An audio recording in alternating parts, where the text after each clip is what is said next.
feed our sort of pleasure hormones. Problem is we're overdoing that bit and underdoing the nourishment bit.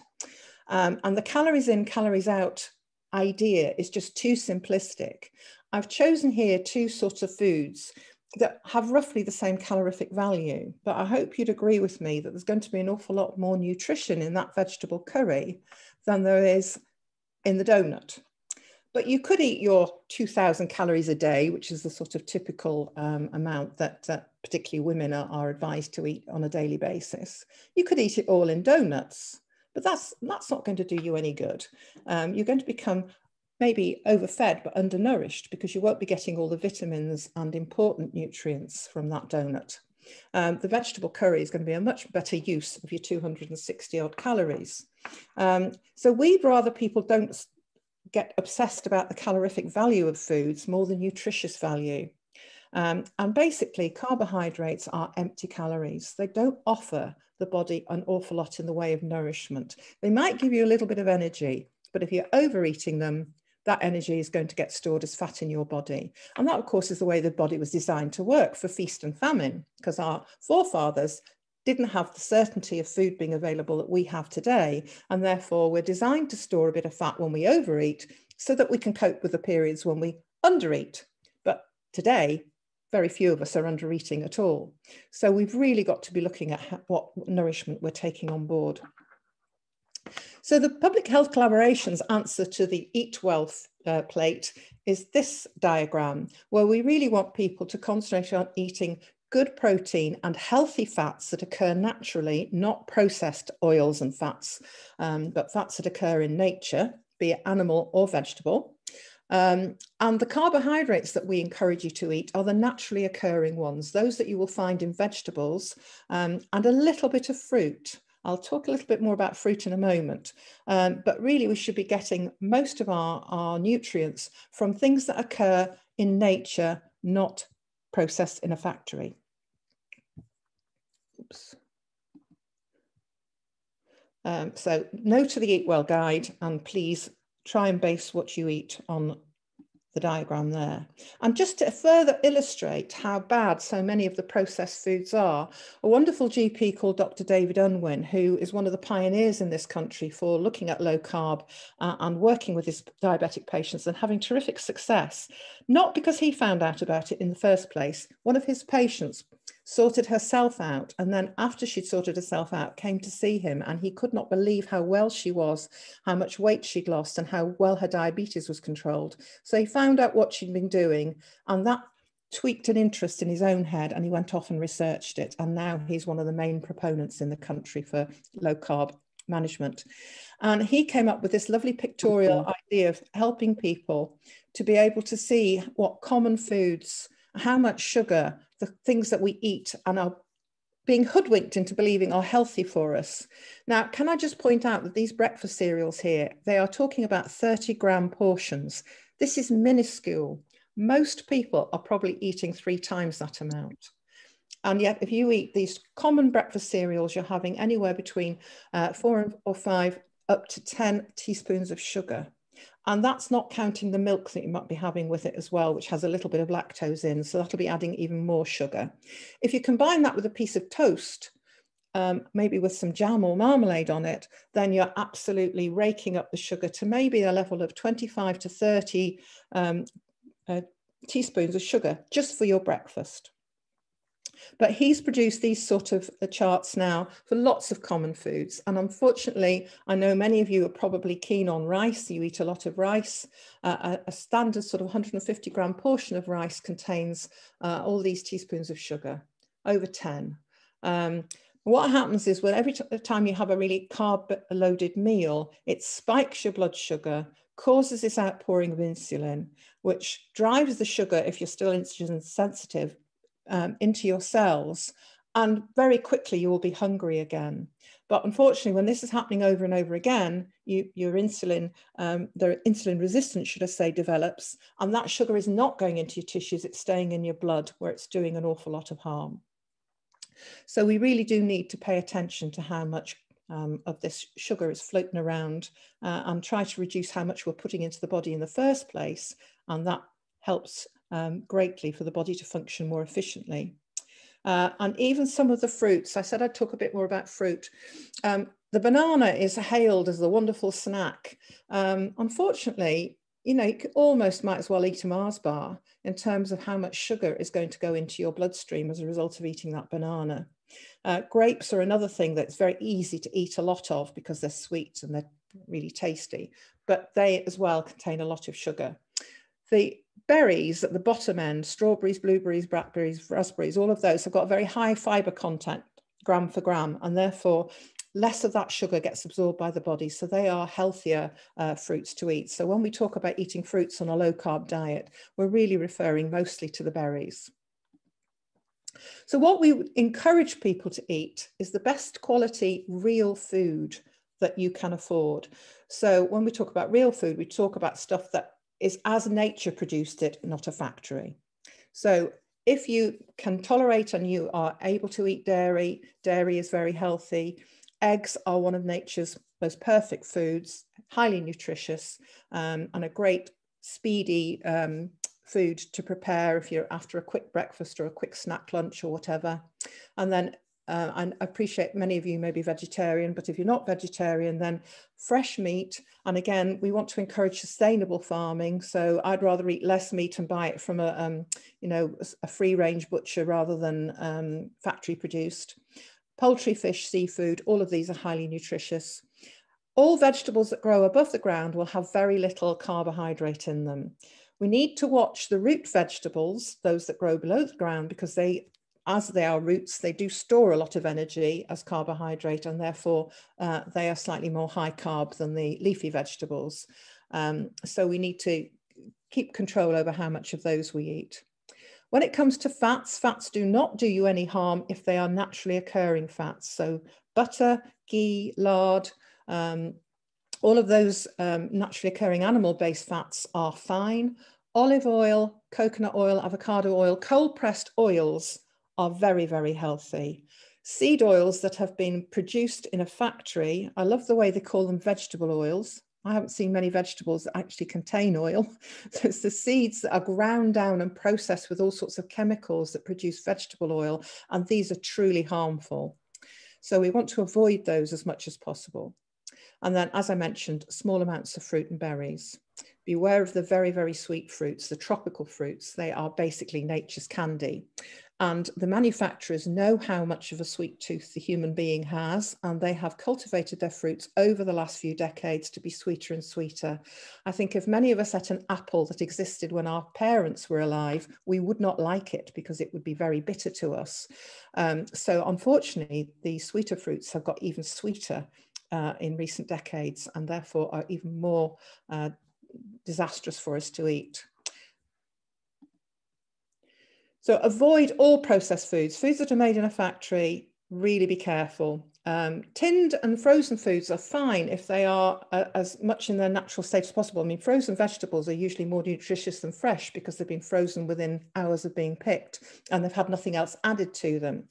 Tinned vegetables, just be careful that they're the ones that are in water, not anything that contains all sorts of other sugars and salts and things. Check the ingredient list, and if there's more than 5 ingredients, you really want to be thinking about avoiding, because particularly if there are words on the ingredients list that you cannot read or understand, these are all chemicals and all sorts of nasties that we really don't need in our bodies. Vegetable oils, as I've mentioned, we should absolutely avoid.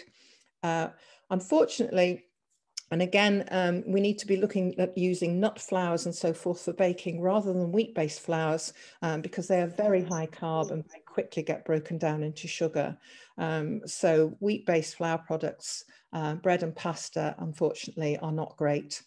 Other starchy carbs are also going to be causing those spikes in blood sugar. So we need to be looking at reducing those, or if we're diabetic, replacing them with things like cauliflower rice and other less starchy foods that can take the place of the rice in the dishes. This is a nice chart. As I say, I'll make these slides available so you can pick up these bits of information. But this chart with the green, amber and red really puts the foods into groups of what we should be eating lots of, what we should have in moderate amounts, and what we should try to avoid altogether if we possibly can.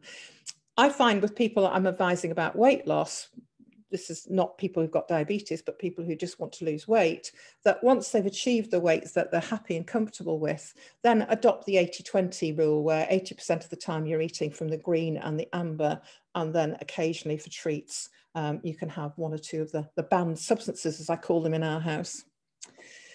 So the take-home message here is focus on meals consisting of natural, nutrient-dense foods and avoid snacking. We really do not need to be eating every couple of hours.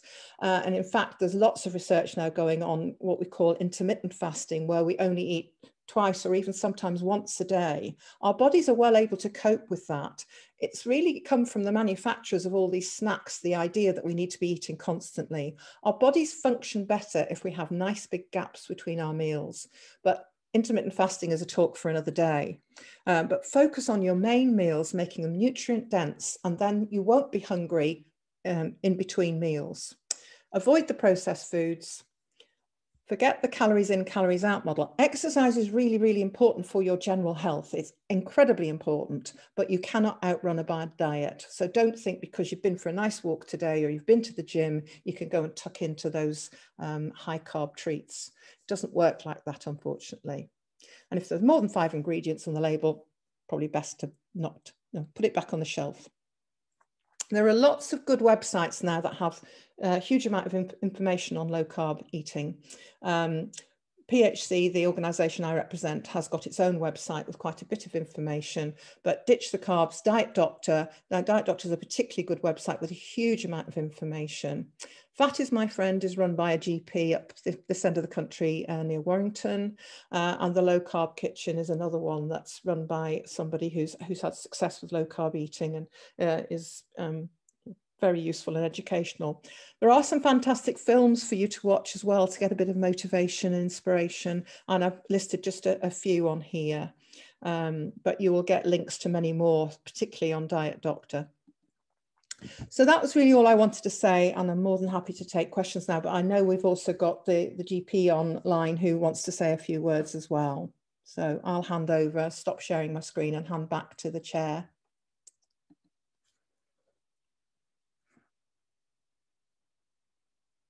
Thank you. That was very interesting. Good. Anna, are you able to allow? Thank you very much again, Caroline. That was really interesting. Also, what we were thinking is, it's echoing, isn't it?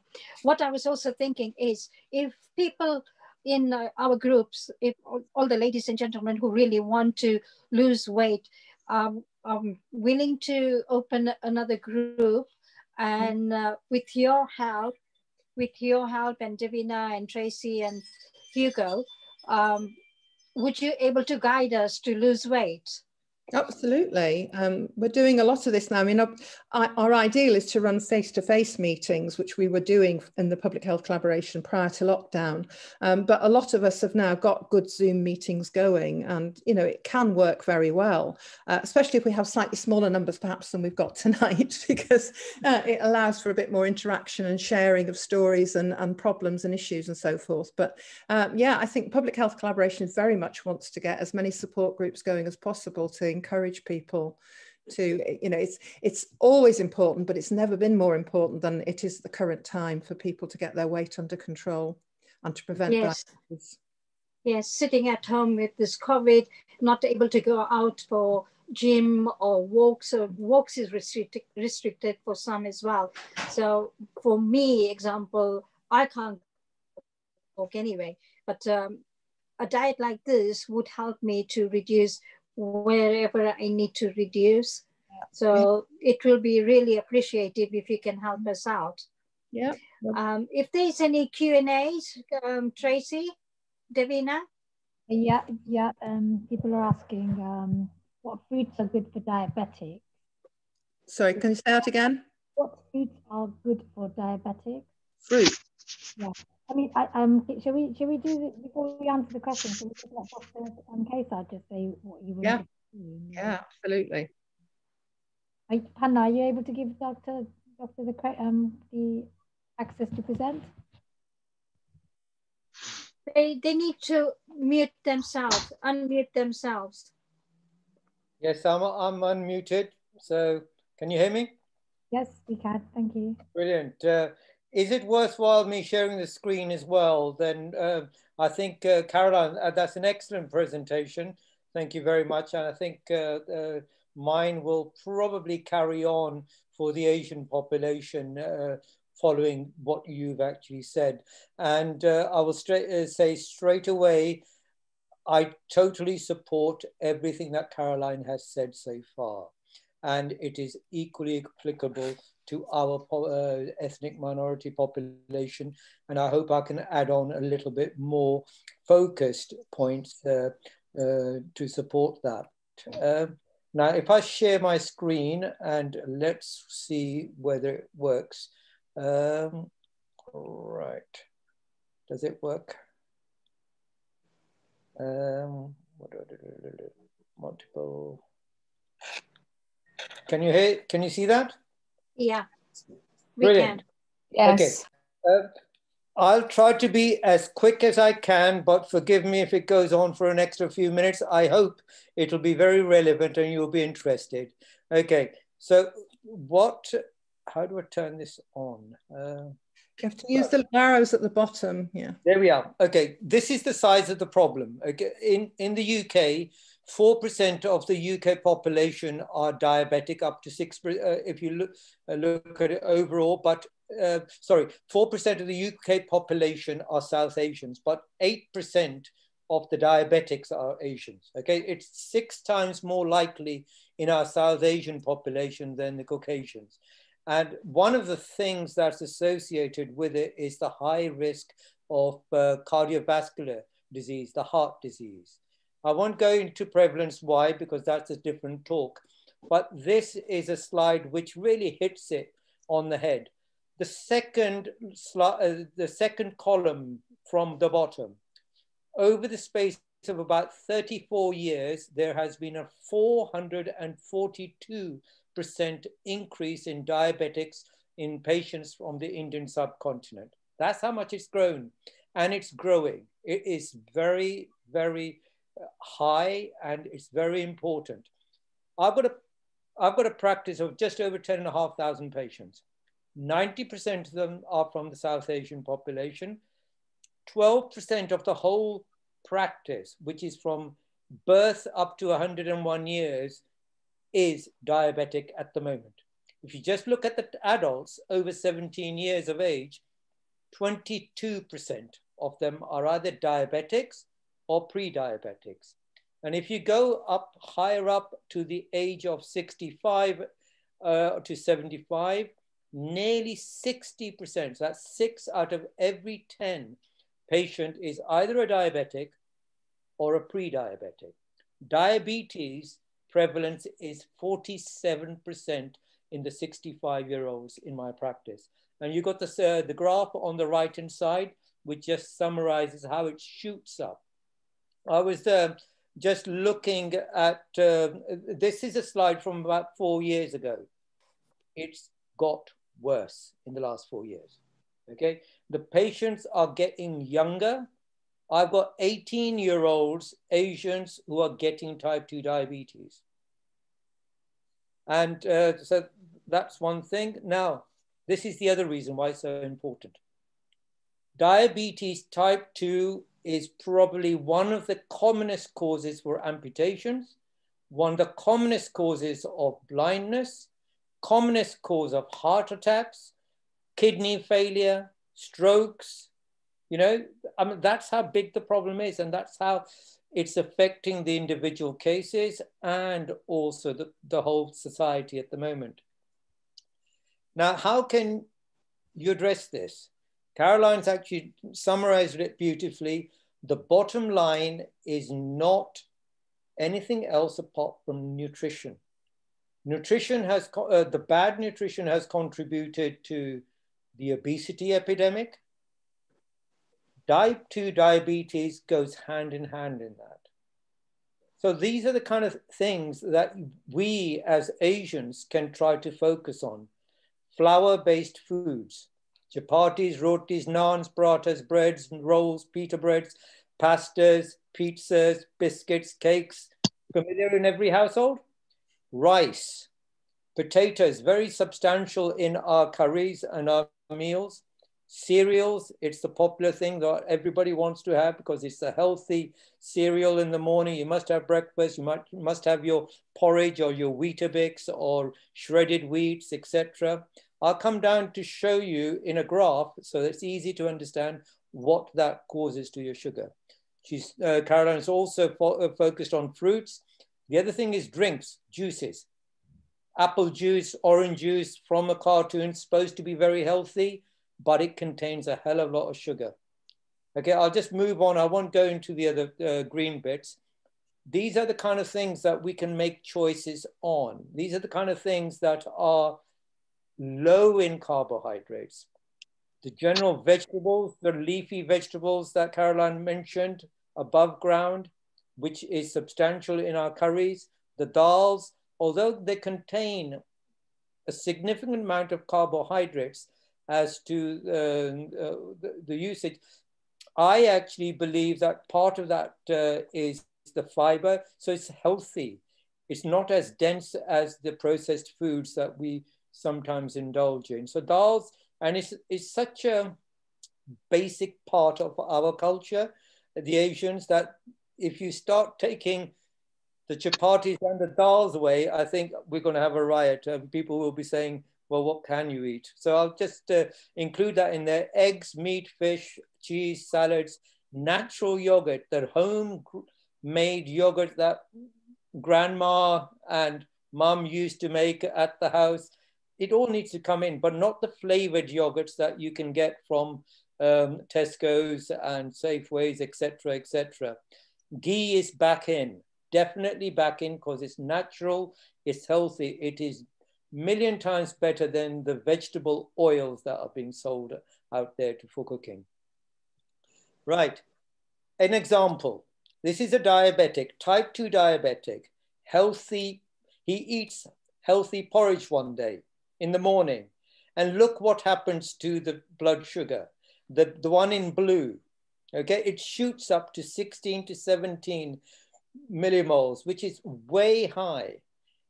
Toast, bread, 2 slices of bread does the same thing. 2 slices of bread has an equivalent of about 6 spoonfuls of sugar, as Caroline said. Porridge bowlful, same thing. Cornflakes, again, shoots up to 20 millimoles. A bowl full of cornflakes is about 7 to 8, maybe 9 spoonfuls of sugar, depending on the size. Again, same thing. Bread, there are different types. You know, you can have the normal bread, which everybody has. Then there's a fancy one called Persian soya and linseed bread. It contains less carbohydrates, more of flaxseed, and it's also got soya, which doesn't contain carbohydrates so much. This is graphs of the same person on 3 successive days, their blood sugars. The top one, green, is the normal cheese, egg on toast. Okay, normal bread. The red one, where the rise is not that high, is the soya and linseed bread. However, the blue one, where the sugar stays more or less the same over the next 4 hours after eating it, is tuna with salad. That's how dramatic you can improve your diabetes, your sugar control. Have salad with the stuff rather than bread. The other thing is that if you're really feeling adventurous and you're desperate to have slices of bread, normal bread contains, as I said, 3, sometimes 4 spoonfuls of sugar with each slice. Almond flour doesn't.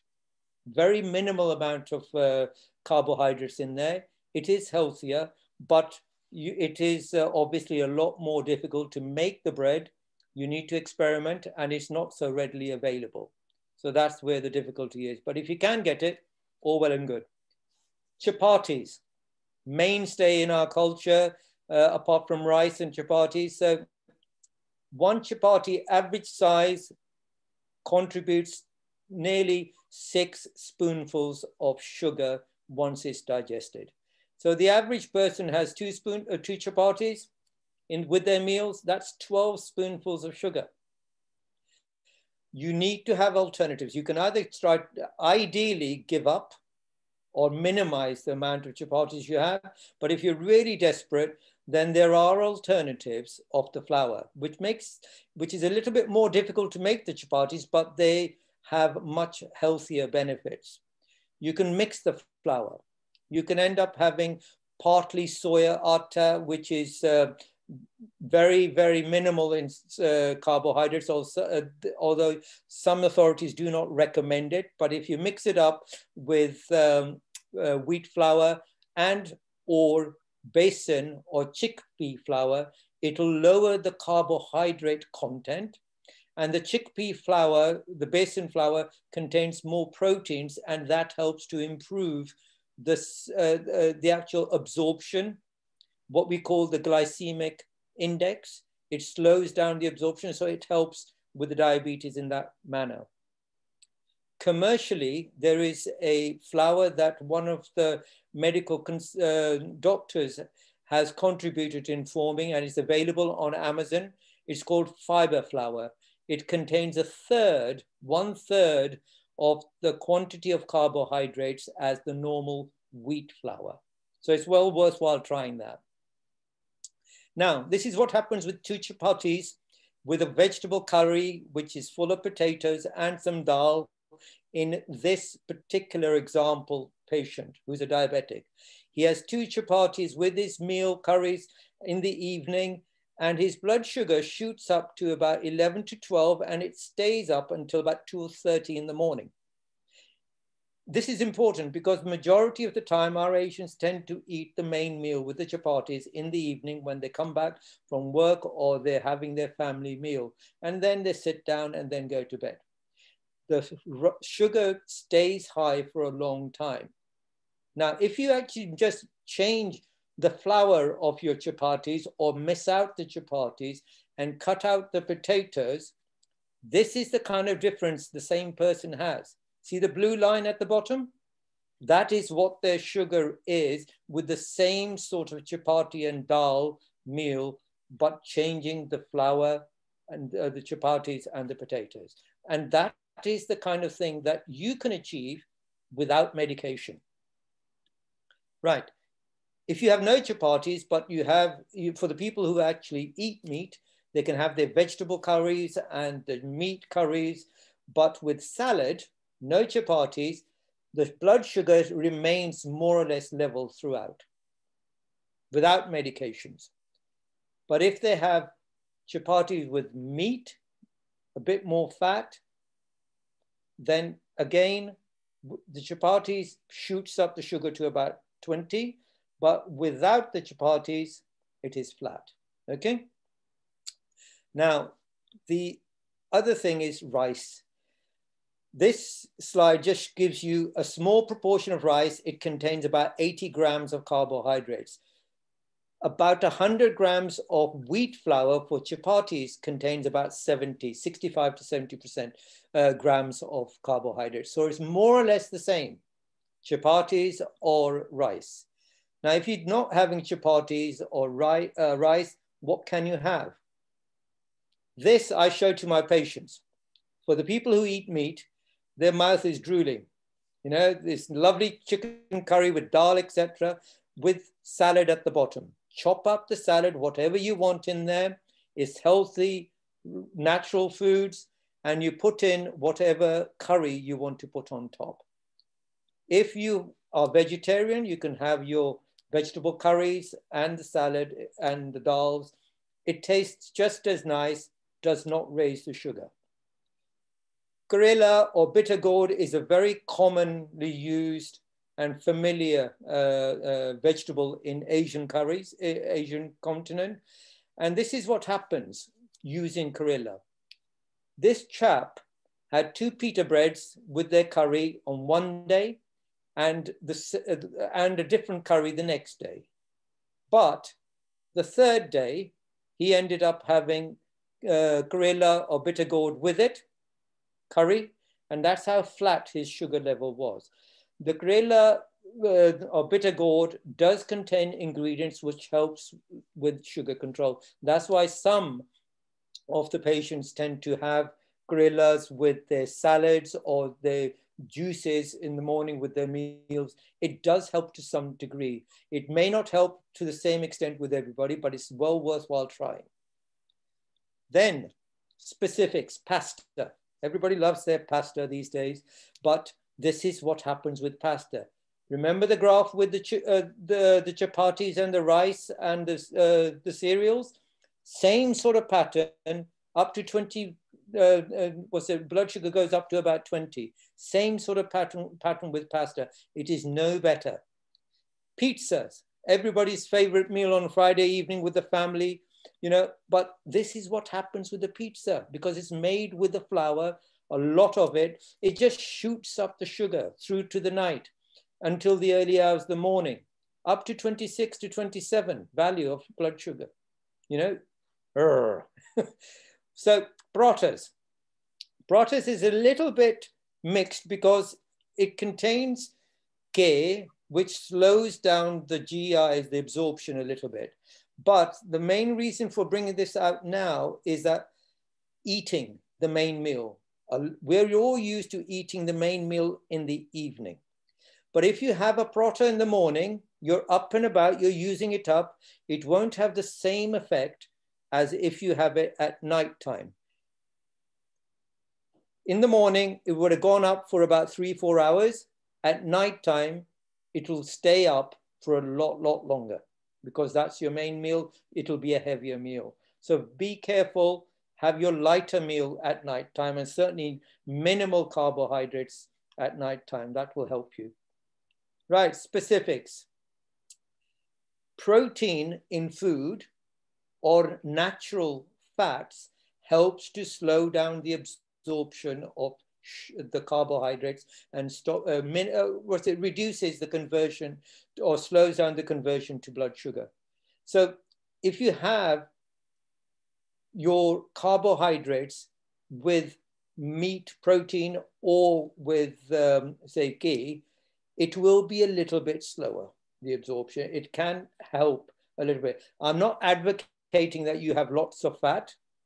I'm not advocating that you have lots of carbohydrates mixed up with the fat. That's a disaster. Having carbohydrates with fat is certainly a disaster because it produces more fat inside the body, which will have adverse effect. This is just an example that if you were to have carbohydrates, having protein or something else with it rather than the cakes, etc., it may help with slowing down the absorption of the sugar and might help with a little bit with your blood sugar profile. Now, squashes. Everybody loves their ribenas and their orange squashes, but if they contain the normal sugars, it will shoot up the sugar inside you. And this is an example of a chap whose sugar control was so good, but in the hot summer, he started having Vimto every day, 3-4 times a day, because he was thirsty and it was hot. And his sugar control, when I checked it, was absolutely awful. He stopped the Vimto and everything came down within a few weeks. Exercise, Caroline mentioned, it is important, okay? It is important for several reasons, not just to help a little bit with the blood sugar control, but more important for the general body toning up and healthiness, as well as for the mental health well-being. This example is somebody having porridge in the morning, breakfast, his sugar shoots up to 14, but if he goes out for a walk, half an hour walk, you can see the sugar plummeting down in that half an hour. He has the Weetabix in the morning, which is like porridge and bread, etc., but it shoots down within the half an hour. And this is a 75-year-old gentleman, and it was so good that when he came back later on in the morning after his walk, he helped his wife by doing the hoovering. And even that activity is helping, you know? Activity, exercise does help. The next day he was shoveling up the snow in his front garden. And again, exercise, activity, It helps bring it down after eating. Yeah. What happens during the daytime? This is a younger chap who indulged at having bhatures, chanas, jalebi, etc. And his sugar starts shooting up to about 16. And it stays up for about 4 hours. But the next weekend, I told him to go for a walk after the same sort of meal. And guess what? It didn't go up there like before. It's actually stayed down, stable. So exercise, and it need only be walking. That's all you need to do. After meals helps a lot with you controlling your sugars. This is my version of the Amber Light diet sheet. The good foods, the not so good foods, the bad foods. But I'd just like to maybe end on this. Which one would you prefer? Everybody will say, yes, but there'll be a few cheeky people who will say this, the roti or the bun. And it's more the bun, but it's convenient, this. This is very convenient. So it's fast food, easy to prepare. This is a lot more difficult and longer to eat as well as prepare. So you need to put effort into your food. You do need to put effort into your food to get the healthy benefits out of it. Okay? If there's any questions, suddenly तो मेरा mood disturb होगा. जैसे हमने और उसको हमने कहा obviously I'll get disturbed. Then we said obviously I'll get disturbed. I think that's about it from me. Yeah, thanks, Doctor. That's very kind. Thank you very much. So I'll just quickly read out some of the questions. Thank you very much. There's a lot of questions. Thank you very much. There's a lot of questions around pulses and grains, like what's allowed, whole grain, millet, flour, are pulses okay? Bananas, some people are talking about bananas. Is keto diet any good? Navin's asking. Caroline, do you want to answer that? Well, keto really just means a very, very low carb diet. You've kind of got low carb, moderate low carb, and very low carb. A keto diet, you really need to be having so little carbs that you have to use your body fat for energy, and then that produces a substance in the blood called ketones. So in order to get into that state, it's very effective at losing weight rapidly, but you've really got to be eating virtually no carbohydrates at all. For diabetic control, just going low carb will usually help. Moderately low carb, which is under 130 grams, under 130 grams of carbs a day, works well for most people. But I think one of the things most of us are learning is that people are very, very different. And therefore, they've kind of got to do a little bit of trial and error. But really, don't worry about keto in the sense that it's just an extreme low carb diet. It's the same principle, but just very low carb. There's a few other people who've asked about cereals and lentils, saying... Can I ask a question to Dr. Sandra, please? Yep. Did I hear and got an impression from this talk and the slides and illustrations that eating porridge in the morning is stuffing yourself with a lot of carbohydrate, because porridge is a slow releasing carbohydrate. So one would have thought that that is a perfectly healthy diet. Yeah. Okay. General principle. The general principle is that all cereals, virtually all cereals, contain a high amount of carbohydrates. The different cereals might release the carbohydrates slower, and that's where the porridge comes in, and it's the raw stone-cut porridge that we used to make in the traditional way of with the milk and the ghee in there. It did release sugar a lot more slowly. But if you look at the quantity of the carbohydrate that is actually totally released, it is not that dissimilar. And whether I always preach to my patients that porridge, Weetabix, even shredded wheats were the healthier cereals. If you're a non-diabetic, I would totally agree with that if you want to have cereals. But as a type 2 diabetic, I think there is significant amounts of carbohydrate in there. And I've just shown you the example of what happens with the blood sugar just with porridge. And these days, majority of the people tend to have that, the convenient, quick, microwavable, or the sachets of porridge, which are a little bit more refined and not the original porridge that we were used to in the older generation. No, I was referring to the old-fashioned Scots porridge, which is the naturally rolled foam. And as a non-diabetic, that has been part of our ritual every day. And I think, and I agree with that, that is a little bit better, but underneath it all, I don't believe it is really the right thing for diabetics, because it does push the sugar up. If you can do without it, I think you're going to be on to a winner. If you can't do without the breakfast, then that is one of the better options out of the bad bunch. That's my belief. So what would you say, how much of porridge cooked in a meal for a breakfast would be an ideal portion for a non-diabetic? That again, I think Caroline might have mentioned it. The responses onto the different foods can be a little bit variable depending on the severity of the diabetes that you have got, etc. But my own feeling is that avoiding, if at all possible, avoiding cereals altogether is useful. That's the ideal. The next best thing is to reduce the quantities as much as you can accept.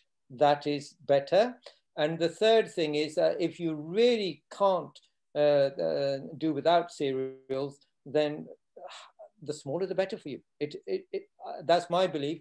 Caroline, have you got anything to add on that?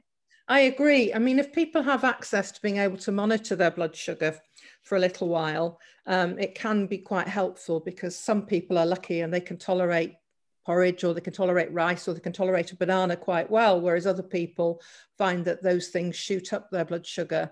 But the general rule of thumb is that cereals, they are basically carbohydrate foods, even if they're slow release. And you know, modern, unfortunately, versions that we have accessible to us today are just not the same as the ones our fathers ate, and they are not going to be good for us. So I would agree that if you have to have it once a week, but please don't have it every day, and small portions. But, small portion, yeah. Dr.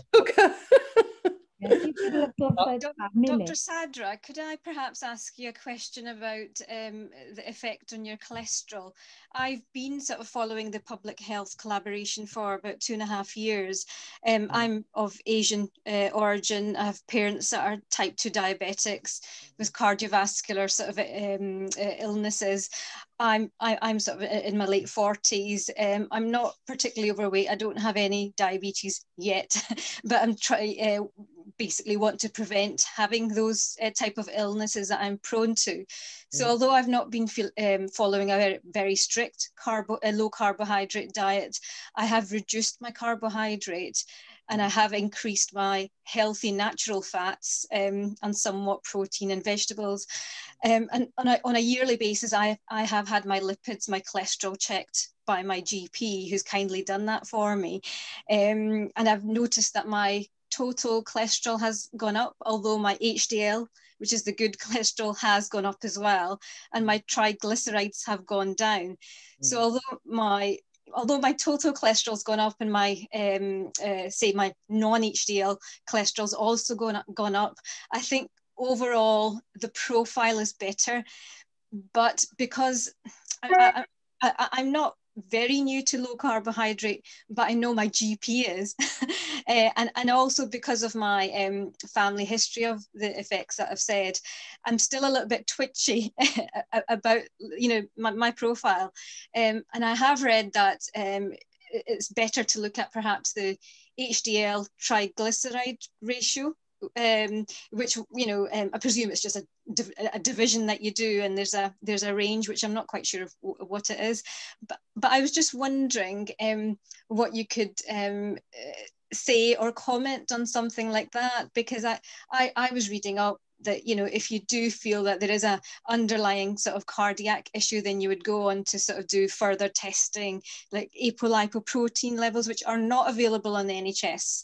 I know that, but I just wonder if you had a few words to say about that kind of effect, because you'll have Asian patients that have done maybe low carbohydrate diets, and you're monitoring their lipids and what you advise and what you suggest. Right. I think this is very much a changing and slowly changing field across the board.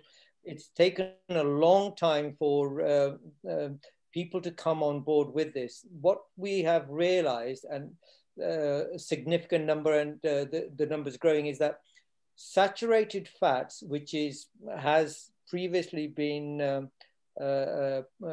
popularized as being the very bad fats, and are associated with raised LDL values in the blood, have been correlated with coronary artery disease and atherosclerosis in the past.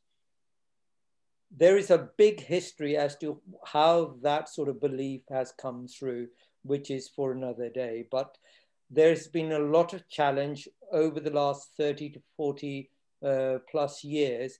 And the number of scientists who actually oppose that view has grown immensely, particularly over the last few years.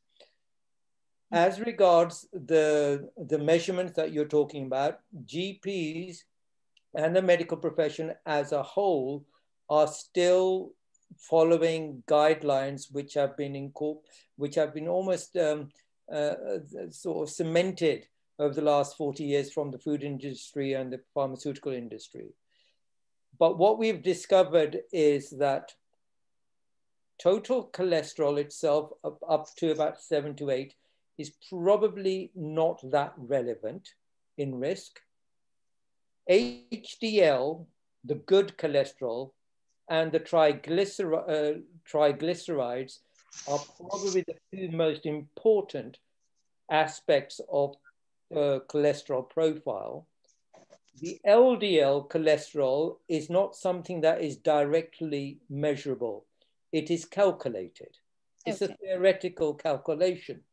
Whatever, you know, whenever we get these results, the LDL, the supposed bad cholesterol, is not the measurable part of that profile. It's the HDL and the triglycerides which are measured. And improving or increasing the HDL and lowering the triglycerides are the most important beneficial changes in our cholesterol profile. Yes, there is a breakdown of the very low density cholesterol and the LDLs, but that I think is a little bit more of work in progress at the moment with the different parts, especially because in general practice, you can't get the breakdown of the apoproteins and the other parts of the LDL. So I think from the measurements point of view, focus more on the benefits of increasing the HDL and lowering the triglycerides, and low carbohydrates are the one thing that is the one change that actually improves both of those factors. Caroline, is there anything else to add on that? No, I totally agree. I think it sounds like this lady's going in absolutely the right direction. Yeah. And, you know, Asim Malhotra and Malcolm Kendrick are two people that might be worth, and Zoe Harcum are worth finding some of their work who explain it even better. Yeah. But actually there's a greater mortality rate in people with very low cholesterol than there is in people with high cholesterol on the whole. So as you know, been pointed out, this is a huge medical debate, but there's lots of evidence to show that we're focusing far, far too much on total cholesterol and not looking at the important aspects. And the very best way to lower your triglycerides, because all that fat I mentioned in my talk that collects in your liver, that's your triglycerides. Mm-hmm. When you go low carb, you dramatically reduce that, and that helps your triglycerides. So it sounds to me like you're going in absolutely the right direction. That's great. The one thing I'd just like to add on to that is, you know, our body does not rebuild, or the cells don't rebuild or repair or form immunity from carbohydrates. They don't. Carbohydrates are non-essential. You can live a good life with zero carbs. But the one of the most important things that a body needs is fats, the essential fats. And the essential fats contribute to cholesterol. Cholesterol contributes to the repair of cells and the building of cells, making the hormones, making the neurological transmitters, etc., etc. If you deplete the body of cholesterol, it will have adverse effects. Okay. Thanks very much. That's been very helpful. I have seen some of your videos and slides before about, you know, postprandial exercise and things, and I've tried to show it to my husband on several. I'm sorry, Majida, this is not fair that you're taking all the conversation. Yeah, sorry. Thank you very much. Thank you. The other question was on lentils. Thank you. We've only got about 10 minutes left. So a small, quick question, if there is, Davina, do you want to read it out? Because if we give it to the people, then it's going to take a long time. Talking about fats and flours, like millet. People mention millet a lot. You know, whether that's good for you, but I think that's quite high carb. Really, you could just have things like if you eat more, instead of chapatis and stuff, if you eat more salads and things, and more sort of vegetables. Eggs are very good. Somebody was asking about eggs. Caroline? Nuts, flours are all very good. The trouble is they're very energy dense. So can I also just point out that majority of us are vegan over here, vegetarians. Okay. So let's concentrate what they can take. Yes. Well, the nut flours, as I said, are a very useful substitute to the wheat flours. You just have to remember that if you're trying to lose weight, whilst they're low in carb, they're quite high in the natural fats, and so they're very energy dense. However, they tend to produce products that are more satisfying. It is harder to find good recipes for vegans because a lot of the non-wheat flour recipes for breads and so forth contain eggs. But there are some recipes out there that work quite well for vegans using other products that substitute for eggs. But there's always something that you can replace the high carb foods with. Unfortunately, as the doctor mentioned, it is more labor intensive. And I think any healthy eating plan requires planning and organization. And we as a society have got used to things that we can just grab quickly. And we've really got to think our nutrition is so important to our life that that's something we need to devote some time to.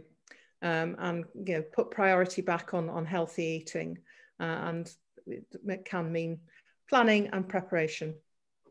Just going back to the flours, people, a lot of the patients have read up or have been advised that millet is good, maybe the barley is good, and all the other flours. But in general, the carbohydrate content of these flours, whether it's maize, mukki, corn flour, or whether it's wheat, or whether it's millet, whether it's barley, etc., is between 60 to 70% carbohydrates. That's the vast majority. There might be a difference of about maybe 5% here or there, but there isn't a substantial difference. Yeah, I think the main thing is to sort of keep your carbs low, like keep it 40 to 50, is that right? Yeah. It depends. I mean, under 100 is good, under 100 grams a day, and under 50, you'll really see some progress. But you know, that's harder to achieve at the beginning. So I think if people are eating a very carby lifestyle, then getting to under 100 grams is a really, they'll see a big benefit. I'll just give you a examples of two patients that I've actually, they're hot off the press. That's the reason why I'm actually quite excited about this, is that, you know, we see in our Asians, maybe the most undisciplined sector as a generalization is the young men who are out on the town, who enjoy their living, etc. And you think they're going to be the most difficult to manage with this sort of thing.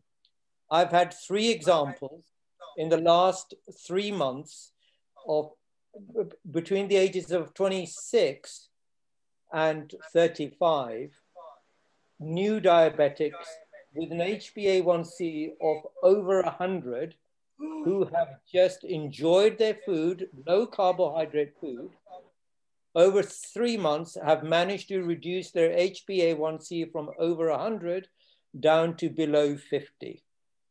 And they're eating well and they're enjoying their life, but they've cut out the carbs. They can still have a very healthy, natural lifestyle with food. Davina, you're on mute.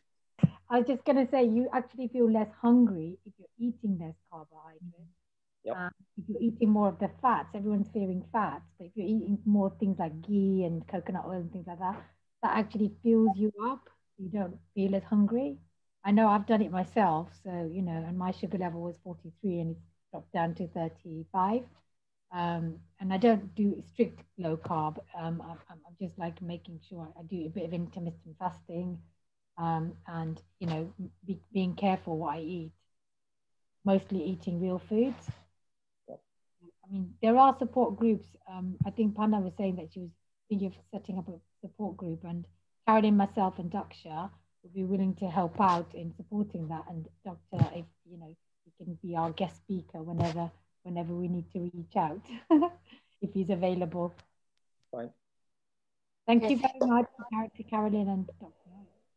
Thank you very much from Women to Women for Caroline, Dr. Sandra, Davina, and Tracy, and Hugo. We really do appreciate for you to put this time in for us. As I said, majority of us are vegetarian and vegan. Some of them are very vegan. So we are going to set up this group. We are very keen to lose weight, and we're going to seek your advice as you guide us. We'll really appreciate it, how and when you tell us to do it. So I'll set up a group as soon as I can and get in touch with you to, you know, direct us. Okay. I really appreciate it. Davina, thank you very much for putting your effort in. Davina actually supports PHC ambassadors, and Daksha Jopan Putra is also nutrition and health MSc. Are part of the PHC group. Dr. Sadra, Carolyn, Daksha Joban Patra, and myself. We're all part of the PHC organization. That website's got a lot of information about how to get you know, with healthy eating. Thank you very much. Tracy, I will have that glass of wine from your partner. Got to go a long way. I think I need it now. Thank you very much. Shall I say my prayers to say good night? Hold on. Thank you. Om Satama Satagamaya Tum Soma Jyoti Kamaya Mrityu Maya Mutam Gamaya Om Shanti Shanti Shanti Om Shanti Shanti Shanti Om Shanti Shanti Shanti. We, from Women to Women, we really appreciate for every participant who attended, and I'm hoping that you all thoroughly digested what our specialists have advised us, and we're going to try and follow them and be thin like them, say within a month or 2. No, seriously, we really appreciate it. Thank you very much from Women to Women. We'd like to call you again on a different subject, because I know you've got loads of subjects to carry on. I wish we had more time today, but we are really struggling with time. Everybody's running away. Thank you. Thank you very much. Good night all. Stay safe. Pandemic is getting worse. Thank you very much. Thank you, everybody. Good night. You're welcome. Thank you. Bye. Thank you, Panna. Jai Shri Krishna. Thank you, Panna. Jai Shri Krishna. Jai Shri Krishna. Thank Bye. you very much. Thank you. Thank you. Jai Shri Krishna. Jai Shri Thank you. Krishna. Jai Shri Krishna. Thank you.